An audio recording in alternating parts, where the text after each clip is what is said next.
kids. Miss Flower's coming to you from the fort, and we're ready to pick up with Chapter 7. News from the village. Petra marched off toward the dragon caves. Everyone hurried behind her. They were all sharing ideas about how she could befriend the Hydra. You might want to polish her scales, said Bo. She likes that very much. Vulcan likes it when I rub under his chin, said Rory. You should try that. Anna chimed in. You could give her a name. Worm loves apples, said Drake. Maybe give the Hydra a snack. Petra opened the gate to her dragon's cave. She took one step inside, then she looked back at the others. I don't need to do any of those things, Petra said. All I have to do is close my eyes and think hard about my dragon. Everyone knows that's how you form a connection. But, Rory started to say. Griffith held up a hand to silence her. Every dragon is different, he said, and so is every dragon master. Let Petra try it her way. Petra closed her eyes.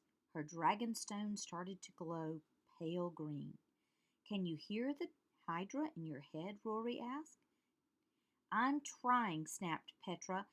Then Simon the guard ran in, out of breath. I have news from the village, he said.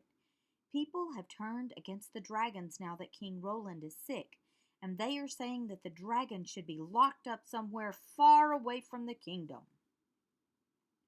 The dragon masters gasped. Oh dear, said Griffith. Thank you for warning us. Simon nodded and ran off. Rory balled her hands into fists. Nobody is taking Vulcan away from me, she cried. This is awful, said Bo. It is terrible that King Roland got sick, added Anna, but it wasn't the Hydra's fault. I can't think in here, Petra blurted out. She pushed past the dragon masters. Are you going to just let her leave? Rory asked Griffith. I cannot force Petra to connect with her dragon, he replied. I hope she will come back soon. But until then, we must keep looking for a cure. Back to the books. Dragon Masters, I will see if the Dragonstone can help us. He turned to Drake. Can you go check on Petra?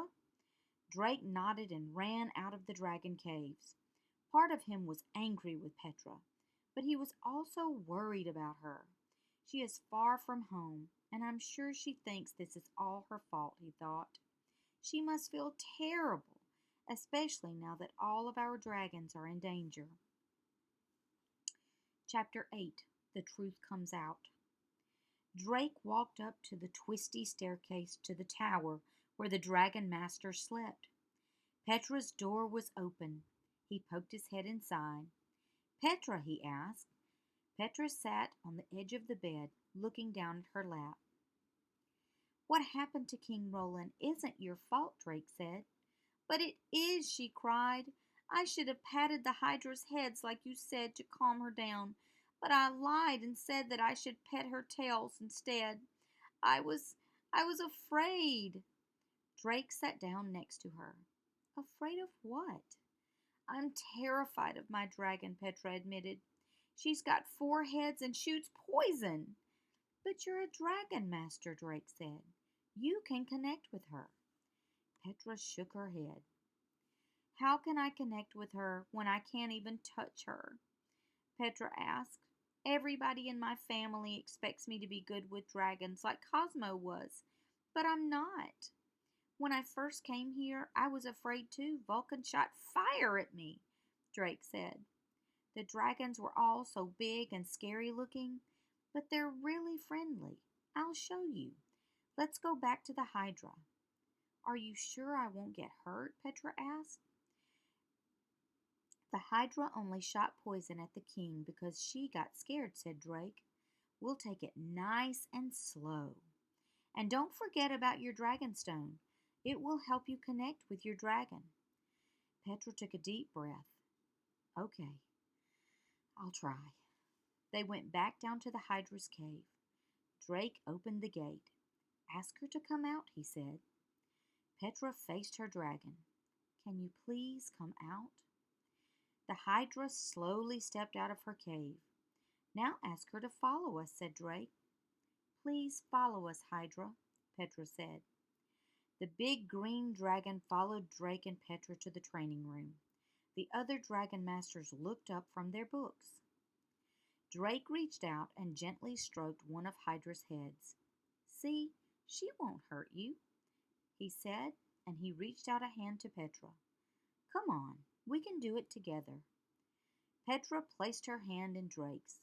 Drake could feel that it was shaking. Together they pet the Hydra. The Hydra began to make a strange sound. Purr. "Is that my dragon purring?" asked Petra. "She sounds like my kitten back home." "She sounds happy," added Drake. Smiling, Petra looked up at the Hydra. "Can you help King Roland?" she asked. The dragon stone around her neck started to glow, but only for a second. Then it went dark. "It's not working," Petra cried. The others came out of the classroom. "Connecting takes time," said Bo. "But that's a good start," added Anna. Even Rory chimed in. "Don't give up now." Petra nodded. "You're right, and thank you, Drake, for helping me to not be so afraid."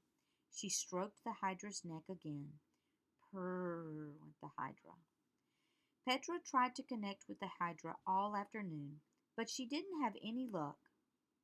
Drake, Rory, Bo, and Anna didn't find any clues in their books either. At the end of the day, Griffith came out of his workshop.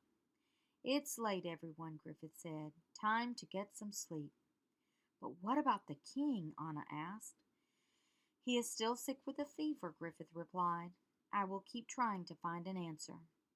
Petra looked at Drake. "You said it would take time," she said. "I just hope I can connect with the Hydra in time to save the king." Wow. We'll pick up tomorrow night with Chapter 9.